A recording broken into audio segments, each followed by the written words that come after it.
Assalamualaikum warahmatullahi wabarakatuh. Ini adalah kisah Salman Al-Farisi yang mencari Rasulullah Shallallahu Alaihi Wasallam. Salman termasuk kepada kami, para ahlul bait, kata Rasulullah. Kisah perjalanan Salman Al-Farisi, orang Persia, dalam memeluk Islam adalah salah satu kisah terbaik dalam sejarah. Beliau akan menjadi salah satu orang yang paling dicintai Nabi dan kontribusinya kepada umat Islam sangatlah banyak. Dan seperti inilah Salman Al-Farisi menceritakan kisahnya dalam menemukan kebenaran. Aku adalah seorang pemuda Persia dari Isfahan, dari sebuah desa yang bernama Jai. Ayahku adalah kepala desa. Dia adalah orang terkaya dan yang paling ningrat. Sejak aku dilahirkan, aku adalah putra ayahku yang paling dicintainya.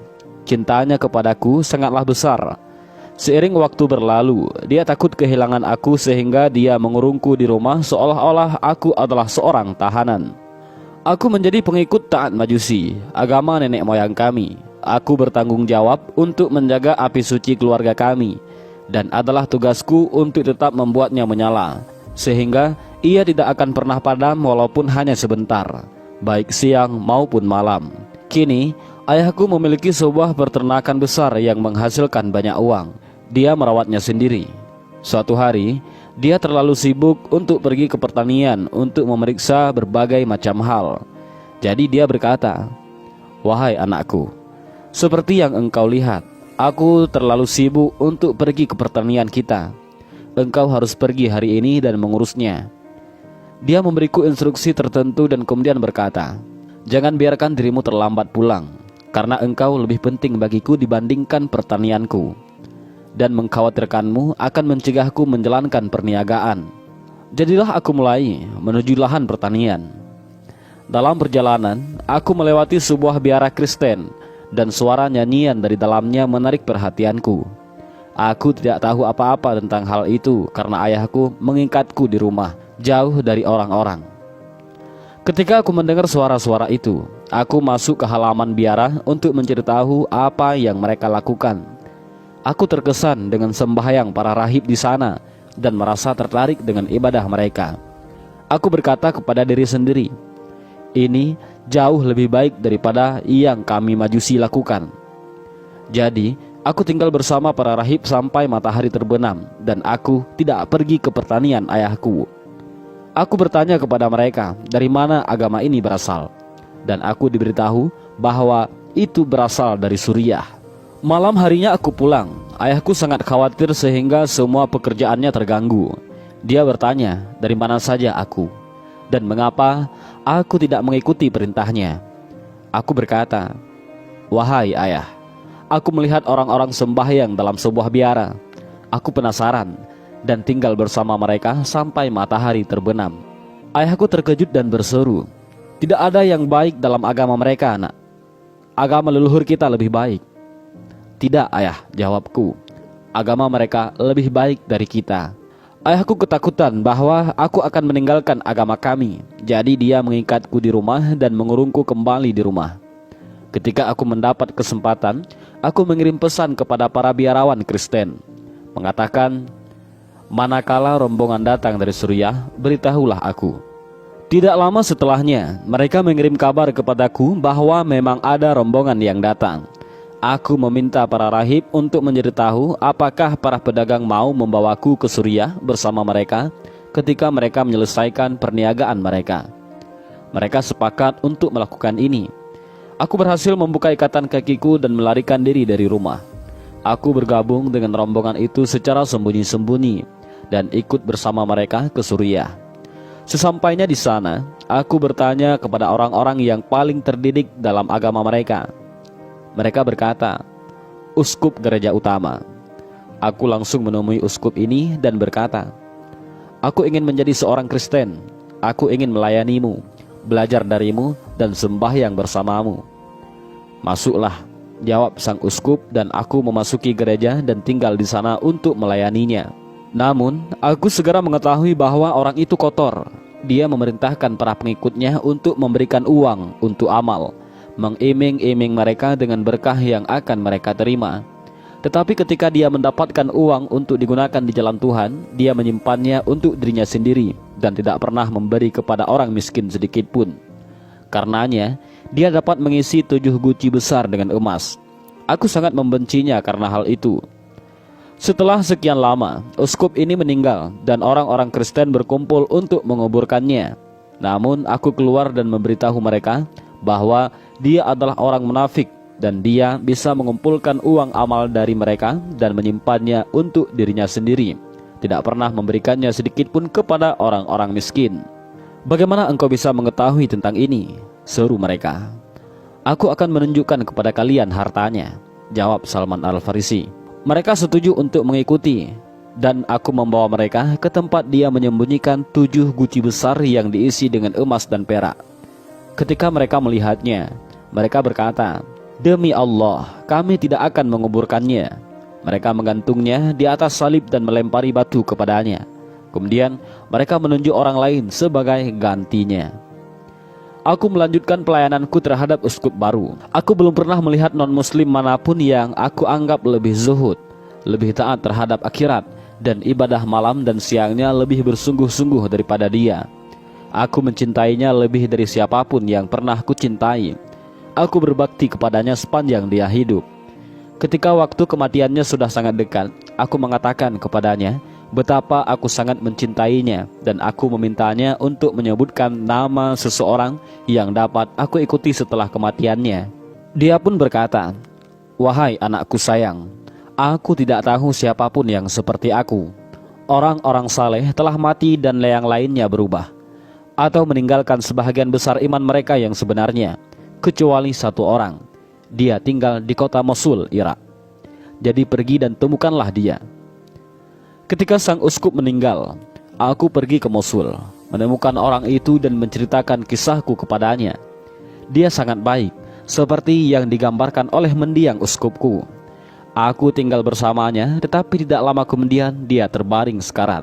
Sebelum dia meninggal, aku memintanya untuk memberitahuku siapa yang bisa aku ikuti, dan dia menyarankan aku untuk menemukan seseorang di desa yang bernama Nasibin. Orang ini sama baiknya dengan 2 orang yang pertama. Aku menjadi pengikutnya sampai dia meninggal. Kemudian aku pergi ke Amuriyah untuk bertemu dengan orang lain yang telah disarankan oleh orang dari Nasibin untuk aku ikuti.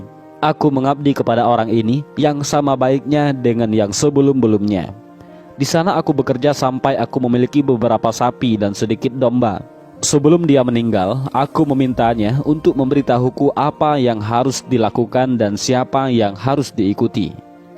Dia berkata, "Nak, demi Allah, aku tidak tahu siapa lagi di dunia ini yang masih mengikuti apa yang telah kita ikuti. Tetapi sudah tiba saatnya bagi seorang nabi untuk muncul di tanah orang-orang Arab. Dia akan diutus dengan pesan yang sama yang telah diberikan kepada Ibrahim. Setelah beberapa waktu, dia akan pindah dari kotanya ke kota lain yang memiliki banyak pohon kurma di antara 2 wilayah batu lahar hitam. Dia akan memiliki tanda-tanda yang jelas yang dengannya engkau dapat mengenalinya. Dia akan memakan apa yang diberikan, tetapi dia tidak akan memakan apapun yang diberikan dalam bentuk sedekah, dan di antara bahunya terdapat tanda kenabian. Jika engkau dapat mencapai tempat tinggalnya, maka cobalah untuk melakukannya, karena bersamanya adalah keselamatan dan jalan yang jelas untuk menuju Tuhan Allah kita." Orang suci Kristen ini meninggal dan dimakamkan. Aku tinggal di Amuriyah sampai sekelompok pedagang Arab pun tiba. Aku meminta mereka untuk membawaku ke Arab dengan bayaran sapi dan dombaku. Mereka setuju dan membawaku bersama mereka dengan bayaran hewan-hewanku. Tetapi ketika kami sampai di Wadi Al-Qura, yaitu sebuah lembah di antara Madinah dan Suriah, mereka mengkhianatiku dan menjualku kepada seorang Yahudi sebagai budak. Aku dipekerjakan sebagai pelayan. Karena ada banyak pohon kurma di daerah itu, aku berharap ini akan menjadi tempat yang telah dijelaskan kepadaku oleh guruku. Tetapi aku tidak yakin. Kemudian sepupu tuanku datang dari Bani Quraizah, Madinah. Dia membeliku dan membawakanku kembali ke kotanya. Ketika kami mendekati kota, aku melihat pohon-pohon kurma yang diceritakan sahabatku di Amuriyah. Aku melihat batu lahar hitam di kedua sisi. Aku tahu itu adalah kota yang telah digambarkan kepadaku, dan aku tinggal di sana dengan harapan Nabi yang baru akan datang. Pada saat itu, Rasulullah masih di Mekah menyuruh umatnya ke Islam, Tapi aku tidak mendengar apa-apa tentangnya karena aku begitu sibuk dengan tugasku sebagai budak. Ketika Nabi mencapai Madinah setelah hijrahnya, aku sedang berada di atas pohon kurma milik tuanku, sementara dia sedang duduk di bawah pohon kurma. Sepupunya datang kepadanya dan berkata, "Semoga Allah membunuh Bani Awash dan Khazraj." Mereka semua berkumpul di Kuba, menunggu seorang dari Mekah yang mengaku sebagai Nabi Allah. Setelah aku mendengar apa yang dia katakan, aku merasa seolah-olah berada di dalam mimpi dan aku mulai gemetar dan berguncang begitu kuat, sampai-sampai aku takut akan terjatuh menimpa tuanku. Aku turun dengan cepat dan berkata kepada orang itu, "Apa yang engkau katakan? Apa yang engkau katakan?" Tuanku menjadi sangat marah terhadap pertanyaanku dan memberiku pukulan yang keras ke telinga. Lalu dia berkata, "Ini bukan urusanmu, budak. Kembalilah terhadap apa yang sedang kamu kerjakan." Ketika malam tiba, aku membawa beberapa kurma yang telah aku kumpulkan dan pergi ke tempat tinggal Rasulullah di desa Kuba. Aku berkata kepadanya, "Aku mendengar bahwa engkau adalah orang yang berakhlak mulia. Engkau dan para sahabatmu adalah orang asing di sini dan sangat berkekurangan. Ini sedikit sedekah.